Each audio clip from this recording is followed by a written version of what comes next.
Em 2018, a Declaração Universal dos Direitos Humanos completa 70 anos. O documento foi um marco histórico e social que rompeu com a lógica de dominação que preponderava em todo o mundo e que culminou nas barbáries cometidas durante a Segunda Guerra Mundial. O texto garante que todos os seres humanos têm os mesmos direitos e não podem ser discriminados, seja pela sua raça, cor, sexo, língua, religião, opinião política, origem nacional ou social ou por qualquer outra situação. Desde a sua elaboração, a Declaração Universal dos Direitos Humanos vem servindo de parâmetro para a criação não só de legislações, mas também de políticas públicas nos países signatários. Para analisar os efeitos práticos da declaração e explicar o que são, afinal, os direitos humanos, no primeiro episódio do Fator Ciência, conversamos com os professores Gustavo Oliveira Vieira e Valdemir Rosa, da UNILA. Gustavo Oliveira Vieira é professor do curso de Relações Internacionais e Integração. Ele é doutor em Direito e tem pesquisas e livros publicados sobre temas relativos a direitos humanos, constitucionalismo e desarmamento humanitário. Valdemir Rosa é professor do curso de Antropologia, doutor em Antropologia Social e pesquisador nas áreas de Antropologia Urbana, Relações Raciais e de Gênero, Políticas Afro-Reparatórias, entre outros temas ligados aos direitos humanos.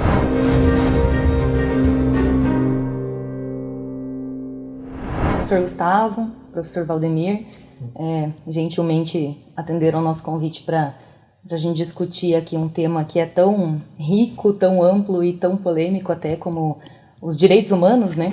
Que são os direitos humanos. Esse ano a gente tem um marco importante, né? Dos 70 anos da Declaração Universal dos Direitos Humanos. E frequentemente a gente ouve, né? Esse assunto pairando no noticiário, no nosso dia a dia e tal. Então, nossa ideia aqui com esse bate-papo é explicar, né? O que são os direitos humanos, afinal de contas, né? A gente tem tanta informação e, ao mesmo tempo, tanta desinformação, né, às vezes, sobre o assunto. Então, eu queria que vocês me explicassem um pouquinho aí o que são os direitos humanos, como eles surgiram, como, né, enfim, como que a gente pode compreender esse conceito, enxergar esse conceito no nosso dia a dia, né, na nossa vida mesmo, assim. Bem, bom, eu acho que é importante assim, a gente identificar que os direitos humanos eles podem ter uma abordagem tanto do ponto de vista político quanto jurídico, assim como filosófico, né? E nesse sentido, os direitos humanos, e aí trazendo até a abordagem do direito, eles representam uma revolução copernicana, uma mudança de eixo, efetivamente, na forma de pensar o jurídico, o político, o social, dando uma outra filosofia, talvez, para a própria sociedade se autocompreender, na perspectiva em que considera que todos os seres humanos têm direitos, né? E aqueles 30 artigos da Declaração Universal, e esse é o marco importante agora, dos 70 anos, né? Eles são uma síntese de uma consciência histórica da humanidade, né? É assim que define o Norberto Bobbio, num livro que chama Era dos Direitos. É uma síntese da consciência histórica da humanidade. Uma avaliação do passado, quer dizer, um processo pós-guerra, que se afirmou muito numa perspectiva do racismo, né, da exclusão total de determinados grupos e de uma guerra total, em que se usou bomba atômica e que teve o Holocausto. Isso é uma síntese do passado e uma definição de aspiração ao porvir. Então, esses 70 anos, eles foram construindo o sentido dos direitos humanos, porque ele também não estava dado em 1948. Muito bem, temos lá uma definição orientadora do que serão os direitos humanos, do que seriam os direitos humanos, mas ela vai se constituindo passo a passo, né, todos os dias. Então, aí se tem toda uma série de tratados internacionais que vai se definir, por exemplo, sobre a proteção da criança, e a infância é uma invenção do século XX. Então, mesmo quando a gente vai tratar de direitos da criança, né, a gente tem que entender que todos esses temas, eles são, de certo modo, definidos pelo espírito do tempo em que eles surgem, né? Então, vem uma declaração dos direitos da criança, 11 anos depois da Declaração Universal dos Direitos Humanos, depois uma Convenção Internacional sobre Proteção dos Direitos da Criança, protocolos adicionais, que vão tentando dar construir um sistema de proteção, né, a partir de todo o aparato estatal. E eles vão orientando toda uma gramática em que todos os estados do mundo começam a se alinhar. Um exemplo, essa Convenção Internacional sobre a Proteção dos Direitos da Criança, de 1989, ela tem 193 estados que são partes dela. Imagina, 193 estados se alinharam com aquela abordagem sobre proteção dos direitos da criança, né? Então, ele vai construindo acúmulos históricos, vai aproximando o modo de pensar e proteger, né, e promover direitos de todos os países. E do interior dos países, a tarefa é construir que todas as instituições estatais promovam aquilo simultaneamente. Ou seja, esse documento ele acaba se refletindo nas legislações de cada país, né? Claro que cada um vai ter as suas políticas, a sua forma de operar, mas isso vai se refletindo em todo o mundo, digamos assim. Claro, sem dúvida. Mas nas constituições, né, todos esses tratados internacionais, eles passam a ser reconhecidos a partir de status constitucional, né? Essa é uma tendência moderna. Então, por exemplo, o país é parte de dezenas de tratados internacionais de direitos humanos. Eles são considerados com o mesmo status das constituições. A nossa Constituição brasileira, por exemplo, tem no artigo 5º, parágrafo 2º, vai dizer lá, olha, os direitos elencados, né, nesses artigo 5º, não excluem outros decorrentes dos tratados que o Brasil é parte, dos tratados de direitos humanos, né? E aí vem o STF reconhecer também essa questão. Depois se faz outras interpretações, mas enfim, o fato é que se constrói cláusulas constitucionais abertas para dizer que esses tratados, toda essa legislação é parte do ápice do pirâmide da hierarquia das normas dos países, né? Então vai. Mas aí é importante lembrar o papel do direito também nessas sociedades. Não importa só estar escrito e reconhecido normativamente, se ele não é reconhecido, se as pessoas não estão convencidas de que esse é o caminho para nós construirmos uma sociedade melhor. E aí vem o papel de todas as outras questões, né? A gente consegue eliminar o racismo por coloca numa lei isso? A gente consegue promover a igualdade de gênero? Porque a Constituição brasileira diz no artigo 5º, inciso 1º, a igualdade entre homens e mulheres. Então, esse é um processo muito mais amplo. E esse processo que o professor Gustavo está citando, ele é bastante significativo, né? Porque a partir dessa noção dos direitos humanos vai se consolidando dentro dos Estados nacionais, né? Ou seja, nos Estados nacionais, é justamente os valores, né, que são vinculados a essas temáticas da defesa dos direitos humanos, né? Então, o professor Gustavo, por exemplo, citou 2 casos específicos, né, sobre a questão da eliminação do racismo, do enfrentamento ao racismo, da promoção da igualdade de gênero, né? Então, historicamente, socialmente, né, a população, os movimentos sociais, né, os órgãos estatais, eles vão construindo os significados sociais dessas temáticas, né? Então, é muito importante que a gente compreenda que essa luta, essa defesa dos direitos humanos é um processo constante de renovação e de rememorar processos históricos, mas também indicar caminhos muito significativos para o futuro, né? Então, quando o Brasil implementa o Estatuto da Criança e do Adolescente, o ECA, né, ou implementa, por exemplo, o Estatuto da Igualdade Racial, ou vai criando as diversas políticas e medidas de promoção de igualdade de gênero, né? Então, na verdade, o que o Brasil está fazendo é construir internamente, né, ou preenchendo essa temática dos direitos humanos, né, com as necessidades, né, com as cores, com as vontades, né, com esses sentidos sociológicos e históricos e culturais que a própria sociedade brasileira vai cunhando, né? Então, na verdade, é muito significativo, né, que a gente compreenda os direitos humanos não como uma lista de elementos, né, uma lista de itens que precisa ser preenchido, né? Na verdade, os direitos humanos ele precisa ser o conteúdo, né, o espírito e a força que faz com que a gente consiga produzir uma sociedade cada vez melhor, cada vez mais justa, cada vez mais igualitária, né? Seja quais as diferenças, as diferentes concepções que a gente tenha do que seja isso, né? Então, na verdade, os direitos humanos é um centro pulsante, efetivamente, dessa vida política, econômica, jurídica, né, moral que a gente tem na nossa sociedade, né? Sabe um paralelo interessante para a Declaração Universal dos Direitos Humanos e o papel que ela representa?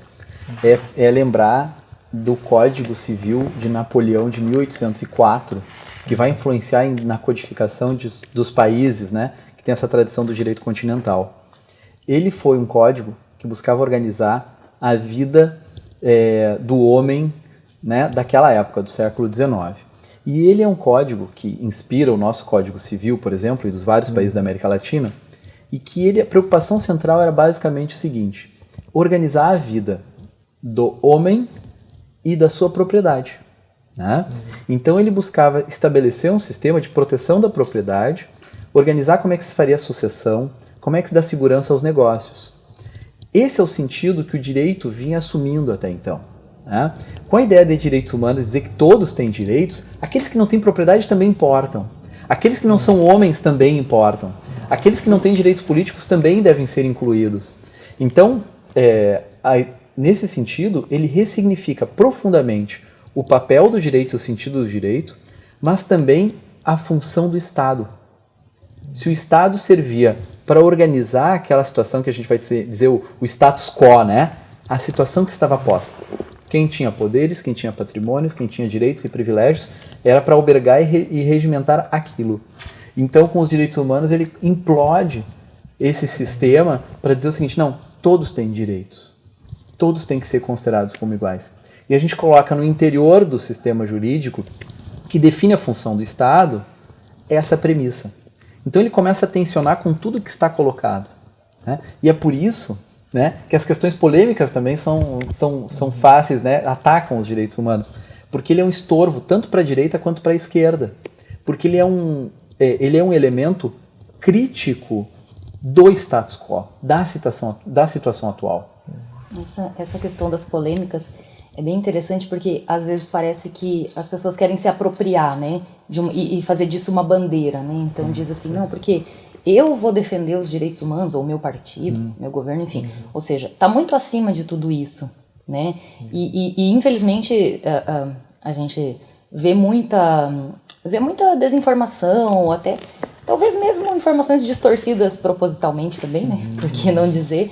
De dizer assim que, por exemplo, né, aquelas frases que a gente ouve por aí, que direitos humanos só defende bandido, que, né, direitos humanos deveria ser para humanos direitos, né? Tem uma frase super comum que a gente ouve, ou que numa determinada situação o direitos humanos vai lá agir, ou direitos humanos, né? Assim, como se fosse uma pessoa, uma entidade, né? Então, assim, como que isso se distorce, né? Essa noção se distorce e se polemiza em cima de algo que, na verdade, é muito mais amplo do que isso, né?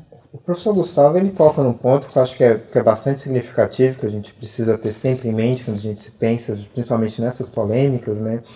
Que é justamente a forma como a temática dos direitos humanos ela insere uma pluralidade, né, dentro desse campo, né, da garantia dos direitos, né? E faz com que a gente seja forçado a repensar constantemente quem nós somos e para onde a gente quer ir, né? Quando a gente ouve muitas dessas polêmicas, né, eu sempre costumo dizer isso para meus alunos, né, que é justamente quando a gente se depara com uma polêmica, com uma grande questão, a gente precisa saber a origem e o sentido dessa polêmica que é gerada, né? Então, quais são os efetivos interesses que tem por trás de dizer que os direitos humanos só existem, por exemplo, para defender os bandidos, por exemplo, né? Qual o sentido e o significado que você tem de dizer que os direitos humanos só servem para os humanos direito, né? Então, se você está dizendo que existe um humano que é direito, você está dizendo que existe, implicitamente, está reconhecendo que existe um tipo de humanidade que não é direita, que não é certa, né? Então, na verdade, você tem justamente tentar mapear e identificar justamente esses processos, né? Atualmente, a gente tem um processo muito grande, né? Uma tentativa, né? Muito significativa, né? Através de plataformas políticas, né, do ponto de vista da comunicação, né, muito específica, que tentam justamente deslegitimar e desconsiderar os direitos humanos como um paradigma para a constituição da nossa própria organização política, econômica e social, né, da nossa sociedade. Então, acho que é muito importante, quando a gente pensa essas questões das polêmicas, a gente consiga estabelecer um pensamento crítico de qual o sentido, né? Quando uma pessoa diz que os direitos humanos não só servem para proteger bandido, né? E a gente tem dentro do campo dos direitos humanos, né, toda uma um conjunto de preocupações, de normas, de acordos internacionais que visam proteger a criança, proteger a mulher da violência, né? Garantir a igualdade da mulher no mercado de trabalho, né? O direito à educação, o direito à saúde, né? O direito de manter a sua identidade cultural, né? Então, quais os sentidos efetivos quando as pessoas dizem que os direitos humanos não precisam ser combatidos para a gente ter uma sociedade correta e justa e boa para todos, né? Então, a que custo que a gente tem, né? A que custo que a gente quer produzir uma sociedade, né? Então a gente quer produzir a sociedade a partir da retirada, do silenciamento de todas essas questões. Então eu acho que é bastante interessante, né? É importante que quando a gente se depara com uma determinada polêmica, que a gente consiga efetivamente identificar quais são, ou pensar criticamente, né? Quais são os sentidos e as origens dessas determinadas polêmicas, né? Eu acho que os direitos humanos também representam, sim, uma afronta a uma determinada forma de pensar, né?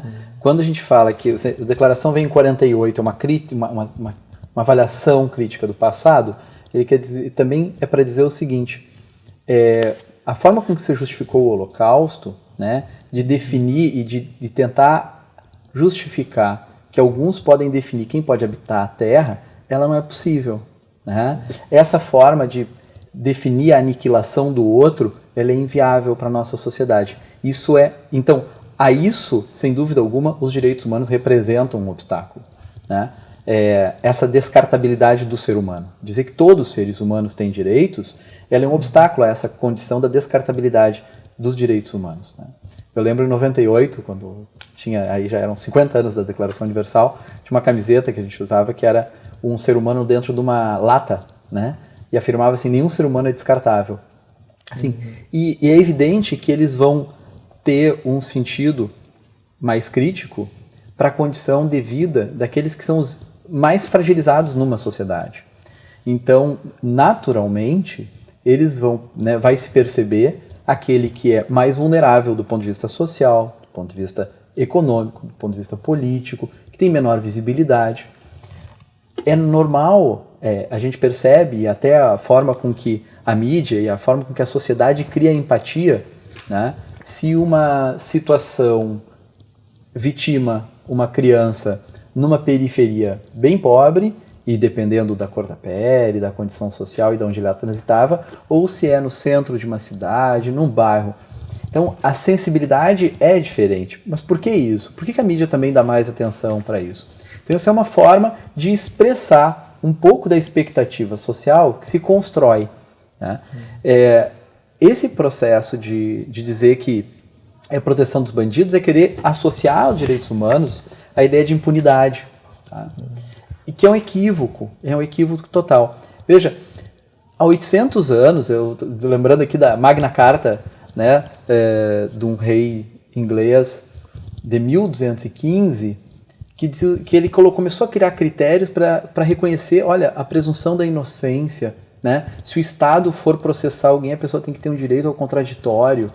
Então, são condições básicas que vão se constituindo muito antes da Declaração Universal, né? A gente não pode pressupor que as pessoas são culpadas sem um devido processo legal, né? Então, o fato de uma pessoa ser presa, a gente tem no Brasil hoje 30% de pessoas que estão presas sem terem uma sentença condenatória transitada em julgado, o que deveria ser o padrão, né? Só vai preso quem respondeu a um processo, teve direito de se defender e aí se julgou que a pessoa é culpada e ela vai responder por aquilo. Mesmo assim, veja, sistemas que são considerados que funcionam adequadamente, no meu caso dos Estados Unidos, tem um programa de uma universidade de lá que foi fazer investigações sobre alguns casos de pessoas que estavam no corredor da morte, que já tinham sido condenadas ou que estavam presas, e que conseguiu comprovar com novas tecnologias, com o uso de DNA e tudo, de investigação, que as pessoas tinham sido condenadas injustamente.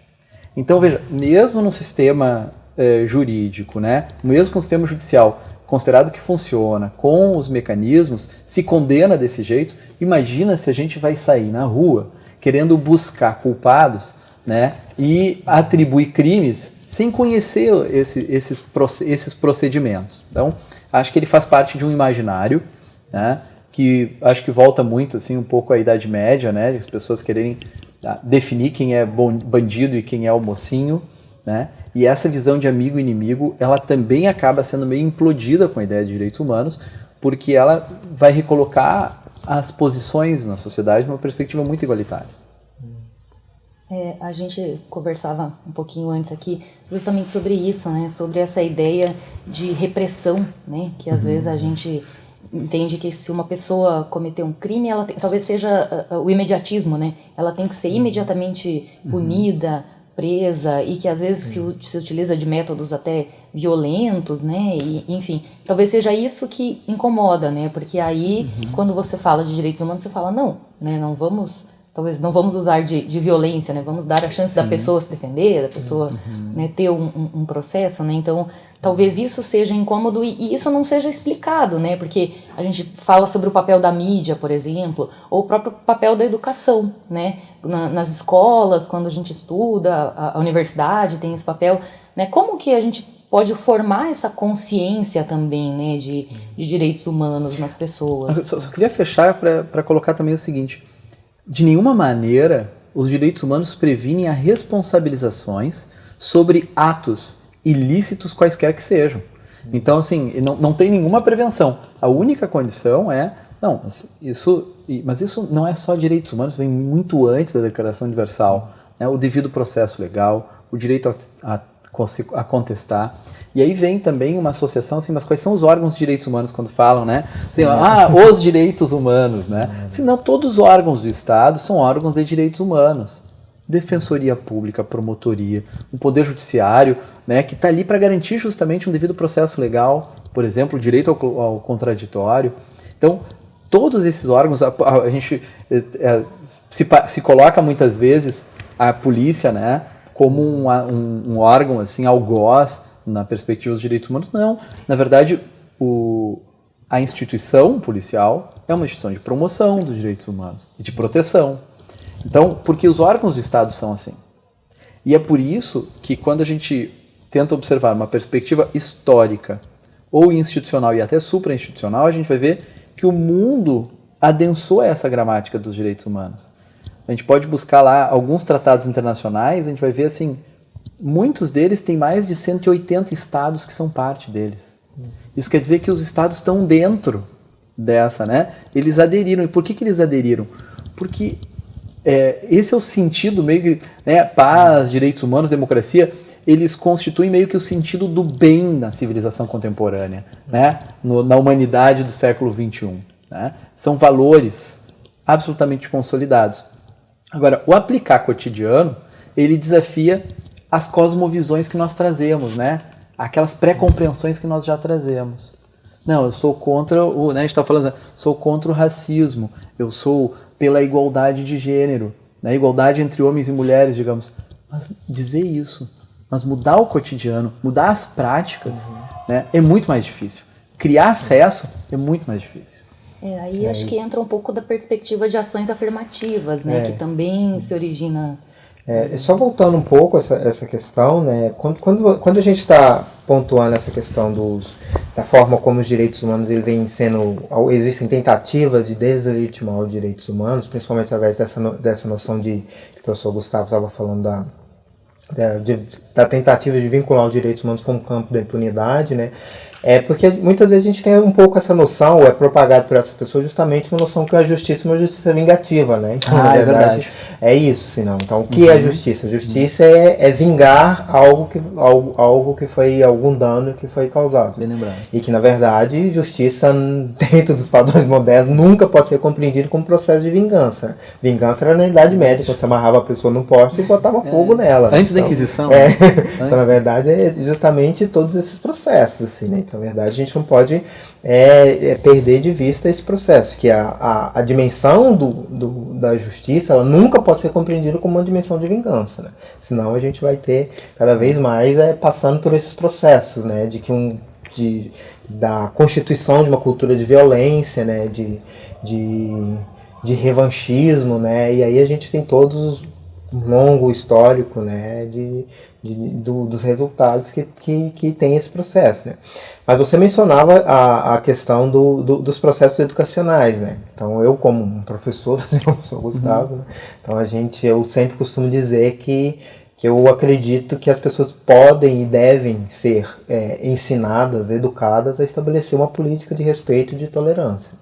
Mas se a gente não consegue estabelecer esses processos, a gente não consegue construir uma cultura, né, de respeito, de tolerância, né, e de uma capacidade de estabelecer um diálogo, né, com a diferença, né, com a diversidade, a gente enfraquece justamente a possibilidade. Né? Não que a gente enfraqueça os direitos humanos, a gente enfraquece justamente essas concepções sociais, essas cosmologias que são efetivamente o campo, né, último, né, de atuação dos direitos humanos. Né? Então, a gente está falando dessa questão a importância dos processos educacionais, né, para a afirmação, para a consolidação, né, para adensamento cada vez mais dessa temática dos direitos humanos na nossa sociedade. A gente está falando justamente desse processo. Né? Então, processos legislativos que visam ou que objetivam, né, impedir que temáticas sejam discutidas dentro da sala de aula, né? Que determinados temas não devam ser tratados, né, dentro dos processos educacionais. Inclusive com a perspectiva de criminalizar a prática docente de pessoas que querem estabelecer esse diálogo, né, são grandes ameaças a essa consolidação. Né? Porque os direitos humanos, a força, o significado dos direitos humanos maior é justamente quando ela consegue justamente fazer esse processo, né, que é adensar e fazer com que a gente questione, né, as nossas próprias concepções do que a gente é.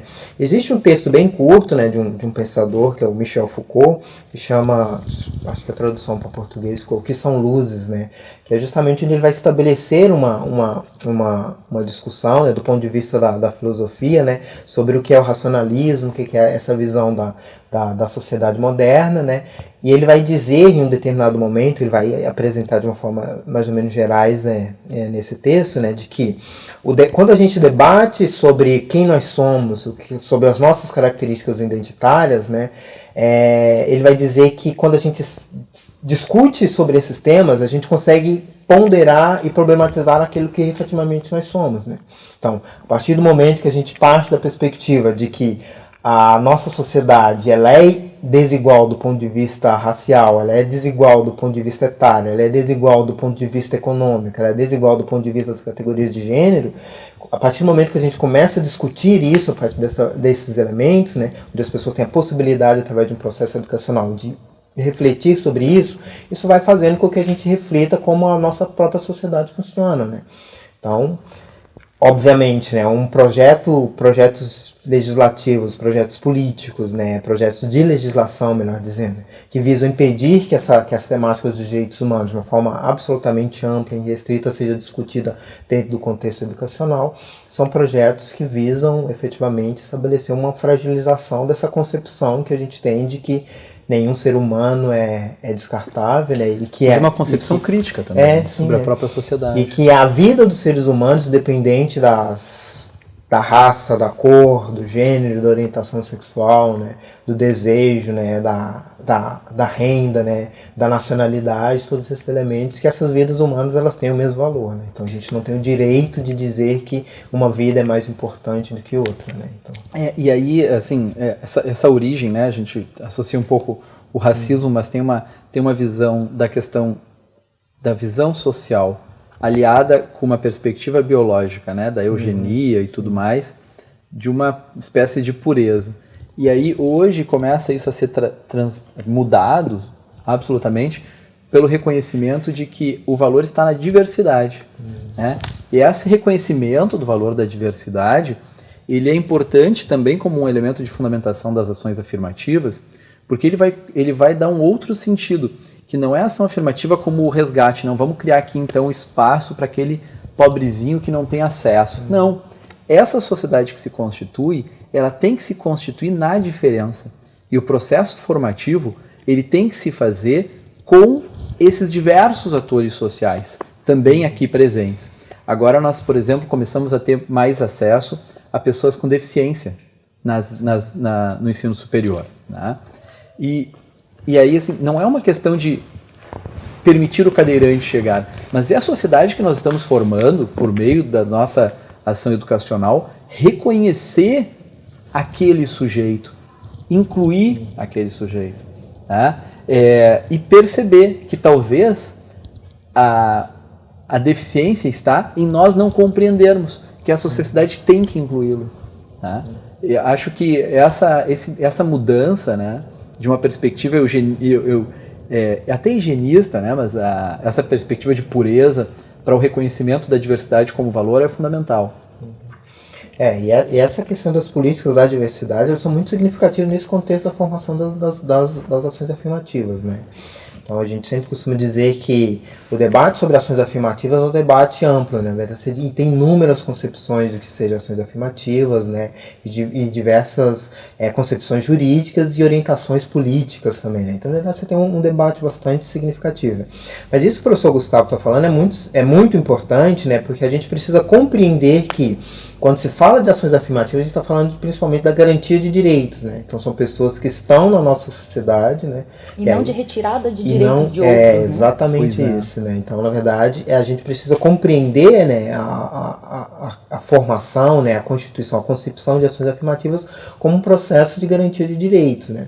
Se a gente não tem essa compreensão, né, a gente acaba caindo nessa perspectiva, né?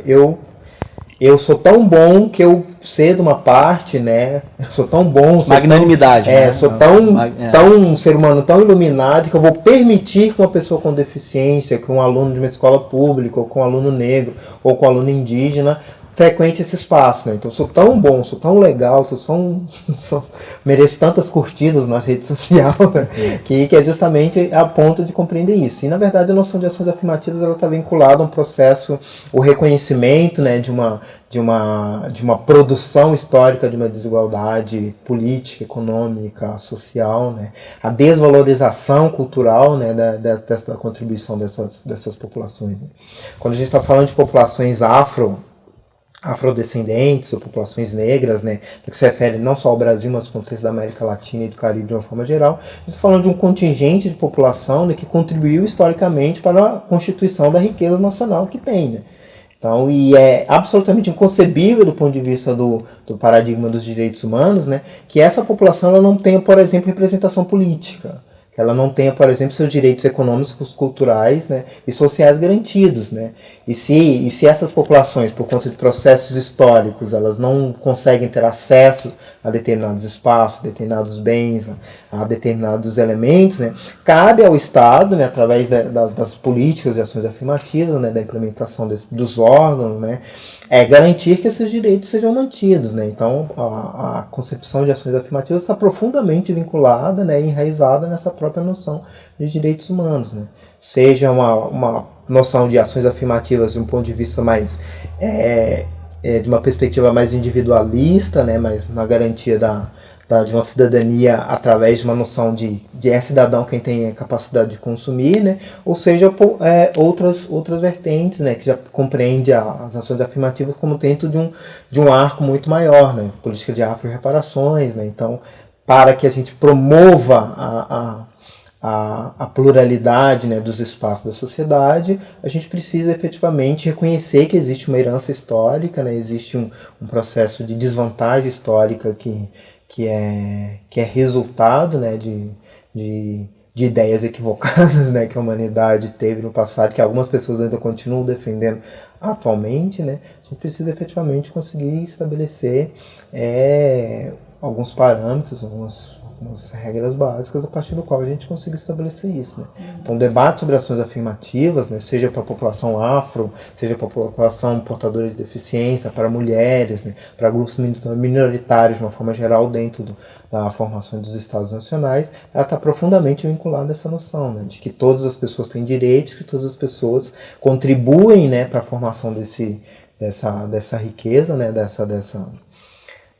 para a formação da riqueza, né, dos bens sociais, né, dessa sociedade, que todas as pessoas precisam desfrutar dos benefícios que essa nossa civilização produziu, né? Assim, só para a gente tentar concluir, enfim, a gente poderia falar ainda sobre diversos aspectos, mas talvez a gente falar um pouquinho, então, dos desafios, né, que a gente ainda tem pela frente aqui no Brasil, na própria América Latina, aqui, que é mais o nosso campo aqui na UNILA, né, nos nossos países vizinhos aqui, no que a gente ainda precisa evoluir? Eu acho que a gente já tem alguns avanços significativos, mas o que a gente ainda tem como desafios aí para os próximos, sei lá, 70 anos ou próximos 100 anos? Verdade. Bom, primeiro, a gente precisa tentar, enquanto sociedade, se compreender profundamente. Sem isso, a gente não consegue, né, desvelar esses desafios por vir. E na América Latina, uma das questões que estruturalmente se percebe é a construção da desigualdade, né? Uma desigualdade social que ela também é orientada do ponto de vista de todos esses elementos que o professor falava, né? Do ponto de vista de gênero, do ponto de vista de cor, do ponto de vista enfim, das diversos mecanismos, né? Como é que está a condição, por exemplo, o que é promover direitos humanos aos povos originários da América Latina? Né? Esse é um processo de construção que não está dado, não é algo assim absolutamente simples, né? E a gente percebe, por exemplo, na nossa região, mas em diversos espaços da América Latina, a tentativa de deslegitimar a condição cultural, né? Como se fosse uma cultura menor, como se fosse uma cultura de menor valor, e com isso a gente vai abrindo caminho para deslegitimar a própria existência do outro, né? Então, eu acho que o primeiro desafio importante é a gente reconhecer, bom, mas como é que se organiza essa desigualdade que se constitui estruturalmente? E como é que a gente promove a igualdade? Uma sociedade como a nossa, né, é uma sociedade, veja, a gente está nos índices de maiores desigualdades do mundo. Isso é por acaso? Isso foi, né, ou isso foi resultado de um processo realmente estruturado para ser assim? E parece evidente, do sistema tributário ao sistema jurídico, às possibilidades de acesso. Então, se reposicionar enquanto as ações estatais se reposicionarem nisso é fundamental. E isso não se faz sem uma massa crítica densa, em que a sociedade se compreenda. Então a gente precisa educar mais a sociedade para conseguir promover a igualdade, né? Educar mais para a sociedade se compreender, para a sociedade compreender o indígena, não só no dia do índio, usar, né, a pena e tudo mais, mas compreender a condição indígena, né? Compreender quem é esse outro, que não é o outro mistificado, enfim, né? E tentar promover a empatia, né, na sociedade com a própria sociedade. Então, superando e promovendo diversidade nos espaços de existência, né? Reconhecendo outras culturas. Então, quando a gente pensa em educação para direitos humanos, no fundo, a gente está pensando em várias perspectivas pedagógicas e de conteúdos que, no fundo, vão fazer o sujeito ressignificar aquilo que compreende como a sociedade em que vive e como a sociedade em que deseja viver. Tá? Uma sociedade que seja... E aí, educar para direitos humanos tem que ser educar para uma sociedade radicalmente inclusiva. Né? Uma sociedade em que constrói estruturalmente exclusões e aniquilamentos, seja do ponto de vista cultural, seja do ponto de vista existencial e da vida mesmo, essa é uma sociedade, sem dúvida alguma, que não se constrói na lógica dos direitos humanos. Isso é algo para se construir. Certamente nos próximos 70 anos a gente vai ver surgir novas pautas, né? Novas demandas que a gente ainda para nós não está claro. Como é que se promove direitos humanos para determinadas pessoas que hoje se veem violadas nos seus direitos? Vão surgir novos direitos, né? Toda a era digital, todo o tema da inteligência artificial, né? Hoje surge toda uma abordagem sobre questão afetiva e psíquica, por exemplo. Toda a história da psicologia é uma história bastante recente, né? Então, sobre saúde mental, a gente vai ver surgir muitas outras abordagens e sentidos. Então, agora, para a América Latina, sem dúvida alguma, o enfrentamento do problema da desigualdade social tem que ser o resultado tem que refletir em resultados de mudanças fundamentais. Algum caminho a gente trilhou até aqui. Eu acho que é bastante...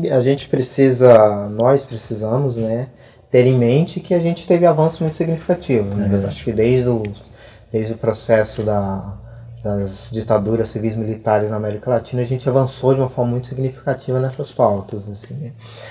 Eu concordo com o professor Gustavo, né? Só gostaria de ressaltar 2 aspectos principais, né? Eu acho que um dos grandes desafios que a gente tem é superar uma coisa que a gente costuma chamar de racismo cultural, né? Então, em determinado momento, a gente teve uma perspectiva, né, de um racismo vinculado a uma materialidade biológica do outro, né? O Holocausto judeu na Segunda Guerra Mundial é um dos exemplos desse elemento, né? Onde você odeia o outro e quer eliminar ele do ponto de vista físico, né? Mas no que nos configura enquanto nações latino-americanas, né, a gente tem uma outra dimensão, que é essa questão justamente desse racismo cultural, né? Que é um tipo de racismo que se origina, ou que se orienta, né, para a eliminação da forma como o outro é. Então, como ele existe culturalmente, como ele existe socialmente. Então, acho que esse é um dos grandes desafios que a gente tem, né? E aí a gente precisa efetivamente conseguir estabelecer campos de diálogo, né, e campos de diálogos exaustivos, onde a gente efetivamente consiga estabelecer, pensar alternativas, né, melhor dizendo, né, que sejam criativas para dar resposta a esse problema, assim, né? Então, eu sempre costumo dizer que o paradigma da interculturalidade é um paradigma emergencial, né? Então a gente precisa efetivamente conseguir compreender a interculturalidade como uma dimensão fundamental da existência das nossas sociedades, né? Então quando a gente está falando de interculturalidade, a gente está falando justamente disso, né? Não sou eu, né?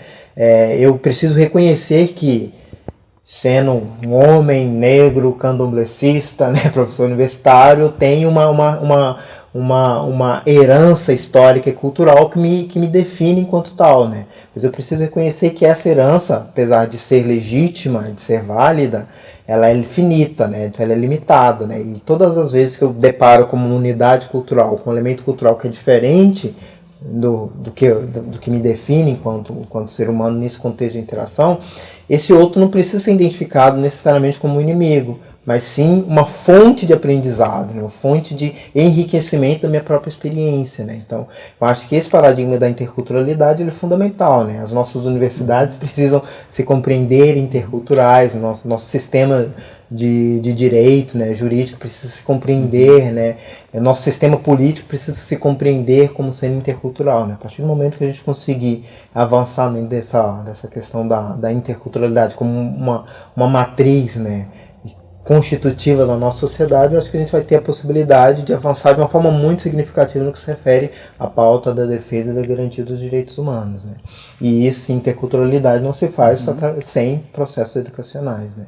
Então, a universidade, né, as instituições de ensino têm muito a contribuir, pode ajudar de uma forma muito significativa que a sociedade se repense de uma outra forma, né? Desarmando os ódios, né, desarmando os fundamentalismos, desarmando todos esses elementos, né? Que a partir desse encontro, né, que não é simples de ser feito, né, esse diálogo que não é simples de ser feito, né, então a gente precisa efetivamente nos reconhecer enquanto uma unidade, né, e reconhecer que o outro é uma unidade, que o diálogo pode ser enriquecedor das duas partes, não necessariamente ser deformador, né, e violador dessa integridade cultural, histórica, identitária desses outros povos, né? Então acho que os desafios para os próximos 70 anos vai ser mais ou menos esse, assim, né? A gente conseguir efetivamente fazer uma sociedade que seja mais plural e que se compreenda que a pluralidade não é ruim, é um valor que a gente precisa lutar com todas as nossas forças para defender. Um outro desafio, só para complementar, né? Todos os indicadores sociais ainda são excessivamente lidos pelo viés econômico, né? Do ponto de vista financeiro. Eu acho que um desafio é nós conseguirmos construir indicadores em que nós consigamos nos perceber pela condição de bem-estar das pessoas, né? Avançamos um pouco, né? Temos aí o IDH, temos alguns outros referenciais já sendo debatidos, mas eu acho que fundamentalmente a gente precisa conseguir compreender o avanço da sociedade a partir de outros referenciais que ainda estão por se construir. Beleza. Fica aí também um importante papel da UNILA aí nesses desafios, né?